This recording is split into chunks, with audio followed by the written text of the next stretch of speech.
Mercredi 25 février, le centre de formation professionnelle technique a ouvert ses portes. Plus de 1350 étudiants arpentent au quotidien les couloirs de ces 4 différents sites, tous situés au Petit Lancy. Automaticiens, polymécaniciens, mécatroniciens d'automobile ou encore horlogers, aujourd'hui le centre propose plus d'une trentaine de formations. Et en fonction du marché de l'emploi, l'offre s'agrandit. Les nouvelles formations qui ont vu le jour sont des formations dans les domaines de la carrosserie avec les vernisseurs. C'est une formation qui débouche sur une attestation fédérale, une formation en 2 ans. Des formations nouvelles sont annoncées. Par exemple, pour la rentrée de cette année, nous aurons les conducteurs poids lourds qui sont annoncés. Mais là, l'association est en train de faire des recrutements, les cours sont en train de se mettre en place. Chaque formation débouche sur l'obtention d'un CFC. À partir de là, les apprentis ont le choix de chercher du travail ou de poursuivre leurs études.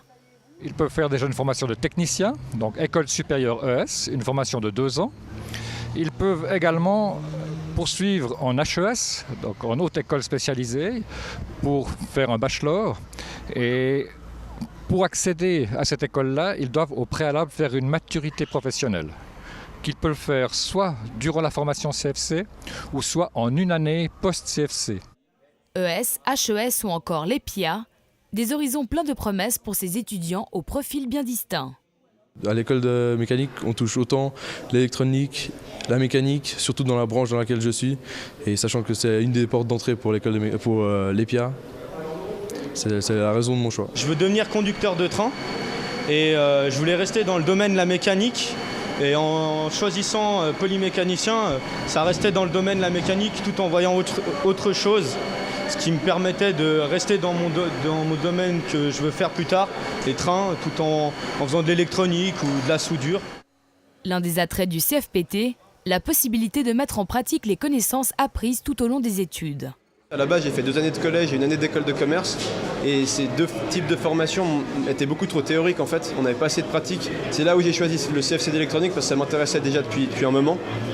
Et dans cette formation, en fait, chaque connaissance qu'on a apprise, en même temps, on devait l'appliquer en pratique pour construire des choses, designer des projets, etc.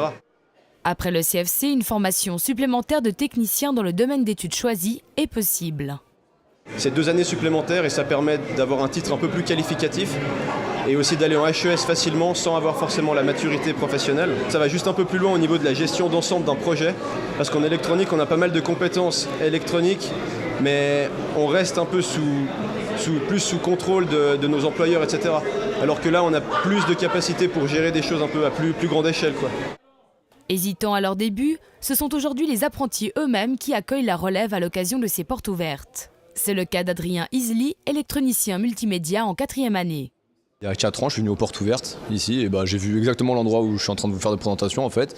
Donc je me suis dit que j'allais venir là parce que après je suis allé poser des questions à certains profs qui m'ont dit que c'était clairement ici qu'il fallait venir pour aller plus tard en ingénieur du son.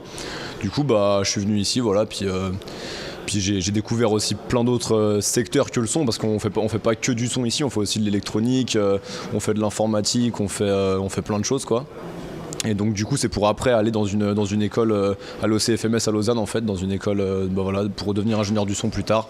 Ce serait mon débouché. Après il y a plusieurs autres débouchés possibles. Il y a des gens qui vont par exemple à l'EPIA ou après à l'EPFL ou il y a des gens qui travaillent directement après. Tremplin vers les hautes écoles ou vers une entreprise, le CFPT représente un parcours alternatif qui valorise l'expérience pratique.